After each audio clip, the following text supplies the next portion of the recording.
There is nothing more constant than change, and nothing tells the story of this eternal change more impressively than a great river. It is an artery of the earth, a silver ribbon that carries landscapes through time. Today, we embark on a journey along such a current, allowing ourselves to be guided by its flow, reading its surface like an open book. Viewed from the silence of the heights, it loses its earthly weight. It becomes pure light, a mirror of the sky. Every meander, every bend, is a decision made millennia ago. It follows the laws of gravity, and yet it seems to have a will of its own. In its unstoppable urge towards the sea, it nourishes the land, shapes it, and gives it its identity. This is not a journey to a specific destination, but an immersion into the very essence of the river itself.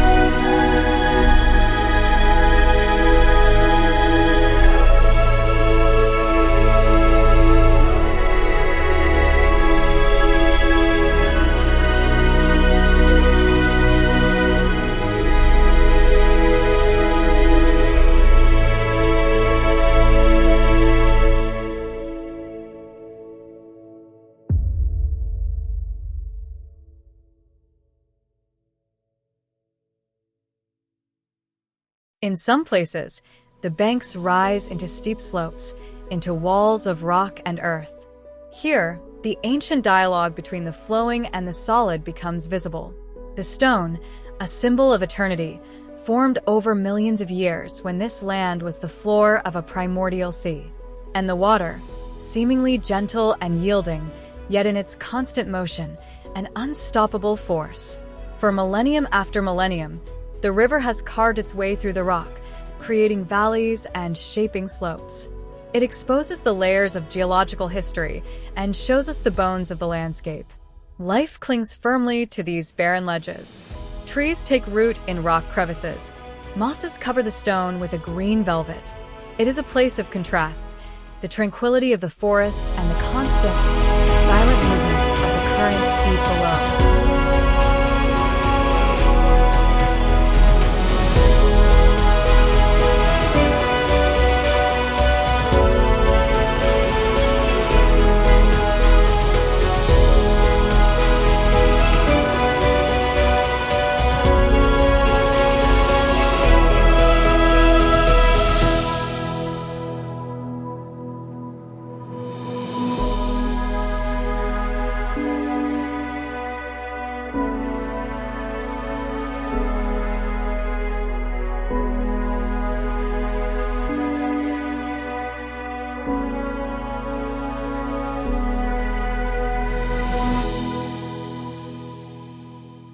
Where the slopes recede, the river gives the land expanse.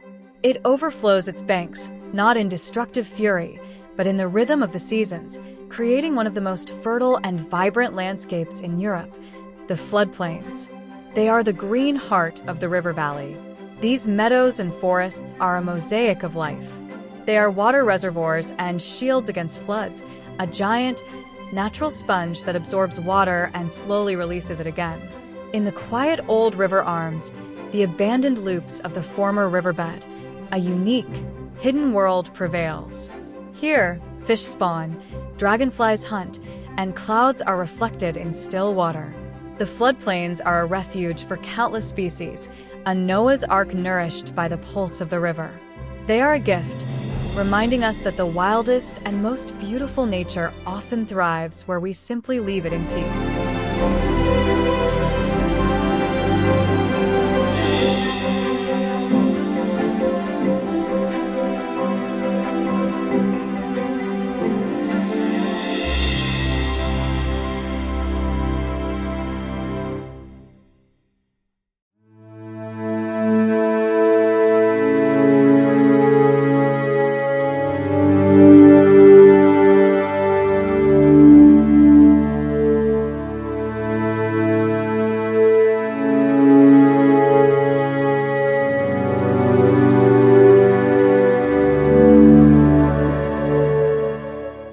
Since the dawn of time, humans have followed the water.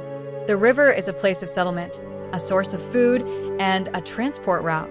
And so, the traces of human life are etched upon its banks. Here and there a village, nestled against a hill, safe from the flood. Often at its center, a church spire that has marked the daily rhythm of its people for centuries. From the air, patterns become visible. The way houses cluster around a core, how fields frame the settlements. One can sense the history of these places. Once small communities of fishermen, farmers, and ferrymen. Today, many of these villages have become desirable places to live.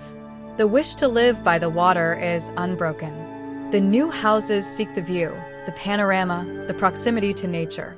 It is a constant change, an overlay of old village structure and modern longing.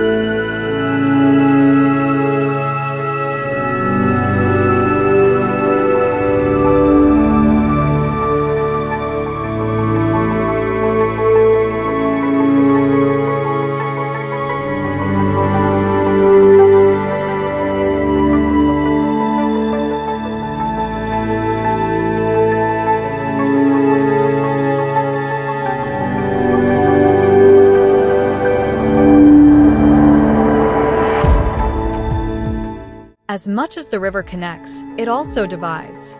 Its width is a natural barrier that humans have always sought to overcome. The most impressive testament to this endeavor are the bridges. They are scars on the landscape, but also symbols of human ingenuity. Each bridge tells its own story. An old railway bridge, a delicate latticework of steel, speaks of the Industrial Revolution and the promise of progress. Beside it, a modern highway bridge, a wide ribbon of concrete, carries the ceaseless pulse of our mobile world. From up here, the sounds merge into a quiet hum. The hustle and bustle becomes orderly movement. The bridge itself becomes a sculpture, a line connecting two worlds, briefly conquering the eternal river below.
Slowly, the character of the riverbank changes.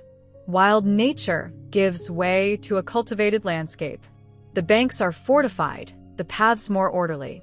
The density of settlements increases. One can feel the pull of a nearby city, a center of human activity, without needing to see it. The river, which was just a wild, natural entity, now becomes a companion to civilization. It becomes disciplined, fitting into the image created by man. Its journey approaches a new chapter. It will soon flow between stone embankments, under historic arches, past the testaments of centuries.